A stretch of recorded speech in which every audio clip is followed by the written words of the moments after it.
Carnegie Hall in New York City, the home of the world's greatest musical events. Today's event is one in a series of New York Philharmonic Young People's Concerts under the musical direction of Leonard Bernstein.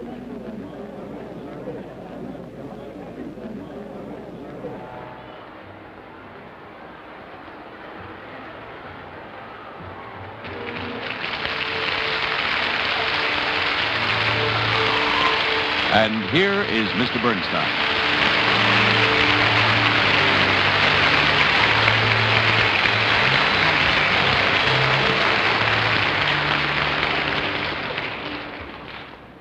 Greetings. I'm afraid some of you may be alarmed at the size of the orchestra on the stage today. Don't worry, the Philharmonic has not come down with an epidemic of mumps or anything. You'll be seeing the rest of them soon enough. And in a few minutes, I think you'll understand why we're beginning today's program with such a tiny orchestra. This is our last program of the season, which I regret very much. And whenever people come to the end of anything, they always start asking themselves big questions, like, what are we really here for? What are we trying to accomplish? Are we really accomplishing it? Questions like that. I guess everybody does the same. Like when the end of a year rolls around, people always begin asking themselves basic questions, trying to take stock of their lives, of what they've done all year, wondering how to change, and what resolutions to make for the new year. Well, my big question is, have we been helping you to come closer to good music? Are you beginning to understand a little more about it? Learning not to be scared of it? Most of my young friends that I talk to say yes, that they are feeling closer to music, sort of friendly to it. They've begun to feel that music isn't such a hard, strange business after all, too grown up or complicated or sissy-ish or whatever. One thing they all do worry about, and that's the words about music. Hard words like recapitulation, fugue, rondo, andantino, sinfonietta, G-sharp minor, the inversion of the second theme backwards in the augmented fifth, and double talk like that. Well, I've tried not to use those words whenever I could do without them, and when I have had to say them, I've tried to explain them as clearly as I could, and in a second. But there are some musical words which can't be explained in a second. It takes time to learn about them, and what's more, it takes listening to the actual music they describe before you really know what they mean. One of those hard words that bothers people is the Italian word concerto, which you really should know about. It's really a very simple word, which in Italian means a concert. Concerto, concerto, concert. Get the point? They're all practically the same word. But in music, this word has come to mean a lot of other things, and that's what we're going to try and find out about today. The original meaning of the word concert is the idea of things happening together. A football team performs in concert. The players make a concerted effort to win the game. As a certain magazine would say, it means togetherness, which is a lovely idea, but rather an ugly word. Well, in music, the word concert means the togetherness of musicians who come together to play or to sing in a group. So ever since music began to be written for audiences like yourselves, composers have used the word concerto to name their pieces. All kinds of different musical forms used to be called concertos, even though they weren't pieces that we would call concertos today. You see, names can be used very loosely.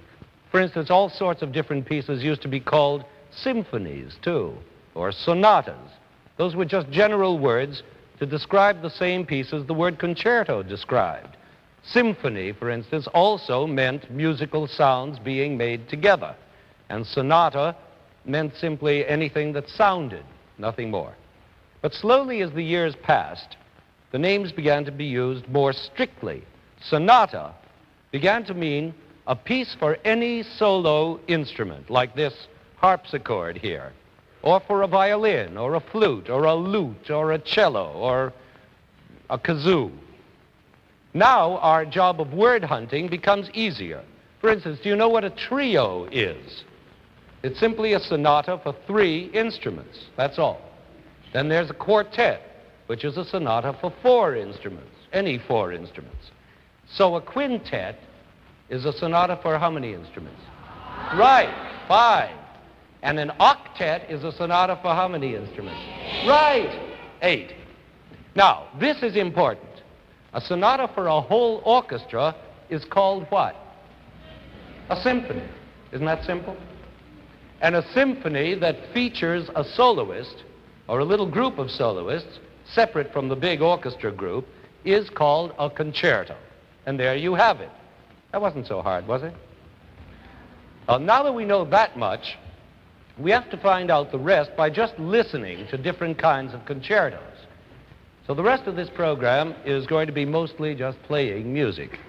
We're going to go way back to the early classical days of Bach and Handel that we talked about a couple of programs ago. Those days when the word concerto was still used pretty loosely and could mean almost anything. There was a thing back then called a concerto grosso, which means in Italian a big concerto. And that simply meant a piece which was usually in 3 movements that was written for a big orchestra with a little orchestra attached to it, just like the Earth, which travels around through space with its little moon traveling next to it. Now, it's fine for all those people to be playing together, but if you think about it for a second, you'll realize that they can't be playing together all the time, because that would become boring. There wouldn't be any relief from a sound that was always the same. So that's why composers invented the idea of the small group, which is called the concertino, alongside the big group. And they simply took turns playing with the themes. First the big group, and then the small one, and then only part of the small one, and then the big group again, and then both groups together. That makes variety, change, contrast, which keeps you interested. Besides, it gives the musicians in the small group a chance to show off a little by themselves. We're going to play you an example of this kind of concerto by the great Italian composer Vivaldi, who wrote hundreds of concertos for many different kinds of instruments. See, Vivaldi was one of those marvelous composers who never seemed to run out of ideas and never seemed to run out of instruments to write them for. He spent about 30 years of his life as director of music in a girls' school, where he had a fine all-female chorus and a strange all-female orchestra made up of whatever instruments the girls happened to be able to play. Of course, this made him write concertos with some very peculiar little groups in them. We're going to play you one, which is one of my favorites, for an orchestra that features in its concertino 2 mandolins. Imagine that. That's pretty unusual. Would you hold those instruments up so they can see them? Thank you. Now, some of the other instruments Vivaldi wrote for in this piece don't even exist anymore, like the tiorba, which you don't even have to remember. That was a sort of big guitar. So we performed the tiorba parts on those 2 harps.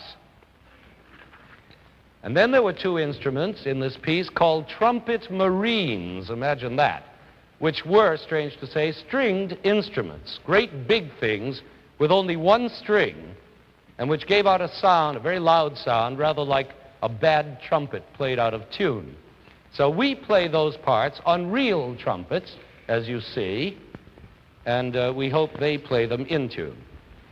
And besides, we have a bass oboe. That's an interesting looking thing, isn't it? Which replaces the old salmo, which is long since dead and gone. And finally, we have 2 flutes, regular flutes. And that's all. Those 9 instruments make up the concertino. The main orchestra consists of the harpsichord and the usual strings, with the solo violin and the solo cello also featured in the concertino group. Altogether, it's quite a hodgepodge of peculiar instruments, but they still make a very small orchestra compared to our present-day standards. As you see, this big Carnegie Hall stage looks pretty bare. But what a delicious sound these 23 instruments make. Just listen to this first movement.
that lovely music. Now, around the time that Vivaldi was writing his concertos in Italy, the great composer Bach was writing his concertos in Germany. We're going to play you the final movement of one of his most famous concertos, the Fifth Brandenburg Concerto. As you can see, the orchestra is getting bigger. Our stage is beginning to fill up.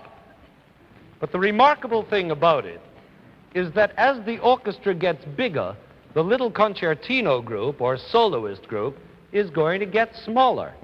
In this particular concerto of Bach, there are only 3 soloists. The violin, in this case, John Corigliano.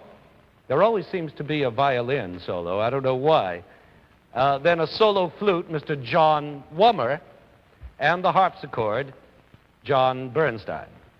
In this last movement, you will hear very clearly that contrast and variety we talked about before, as the theme gets tossed around from the violin to the flute, to the harpsichord, and then to the whole orchestra, and then, well, you'll hear for yourselves. Here we go.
Well, history moves on, and we now reach the later classical age of Mozart and Haydn.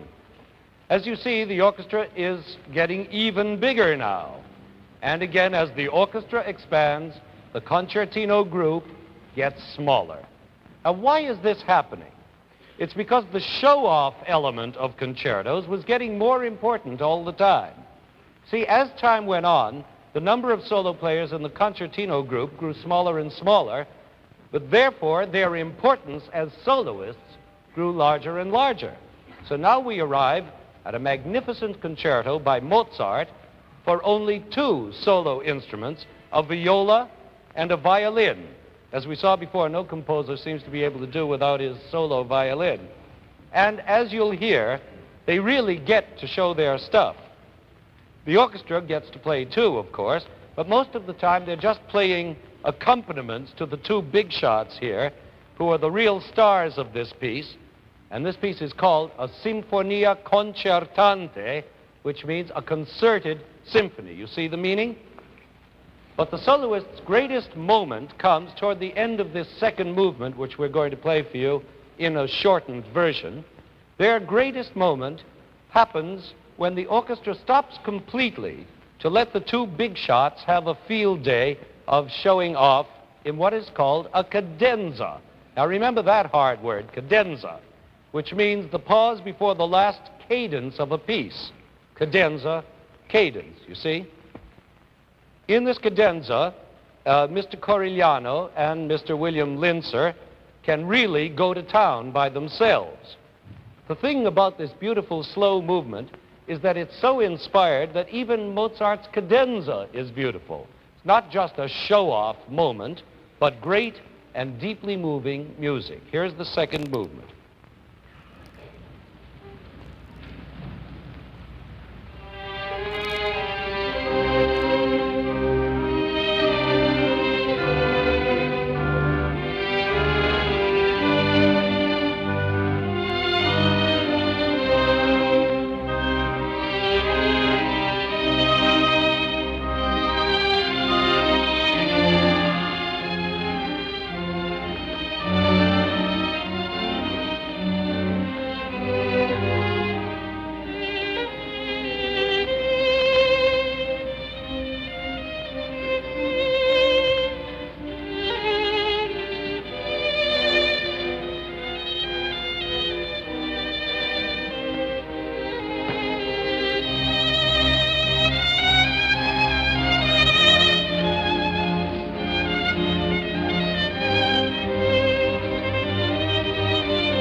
Well, we've listened to parts of concertos for all kinds of groups and of all sizes, from the Vivaldi, which had a 12-instrument concertino, right up to this last Mozart duet.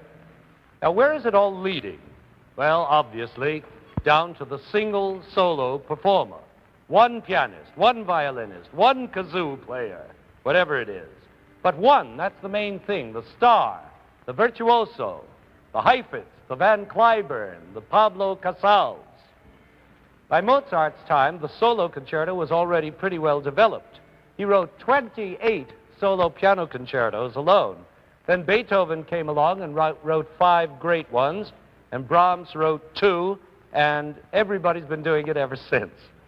Say nothing of all the great violin and cello concertos that have been written. In other words, the solo concerto had come to stay, and almost every orchestra concert anywhere in the world probably has a solo concerto featured on its program.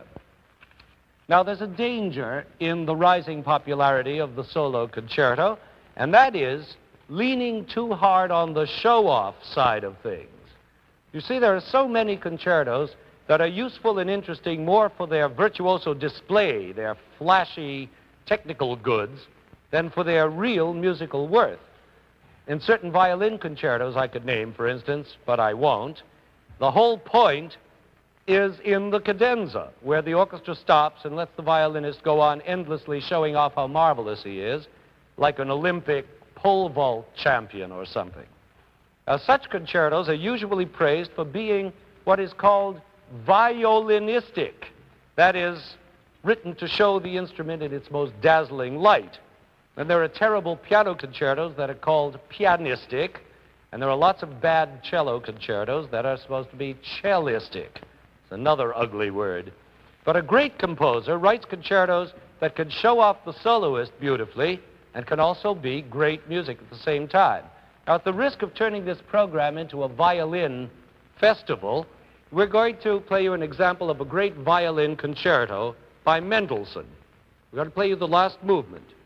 Now, here at last stands the virtuoso's star in all his solitary splendor in the person of John Corigliano, who's been working very hard today.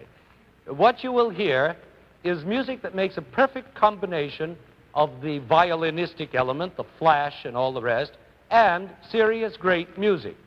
The orchestra, as you see, is by now practically full size, and they have much more interesting things to do than simply accompanying the big shot.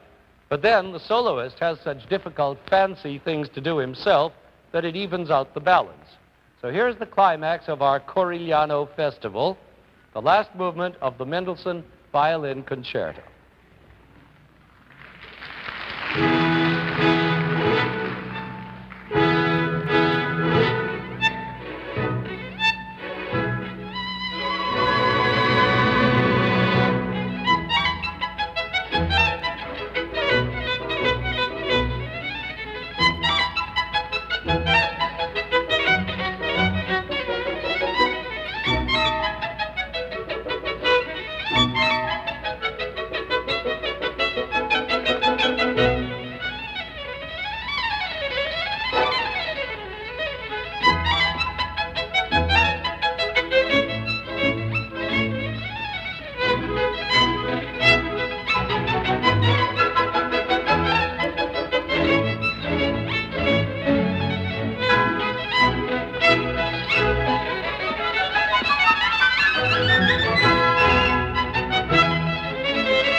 Breaks my heart to stop your applause, but we are running over.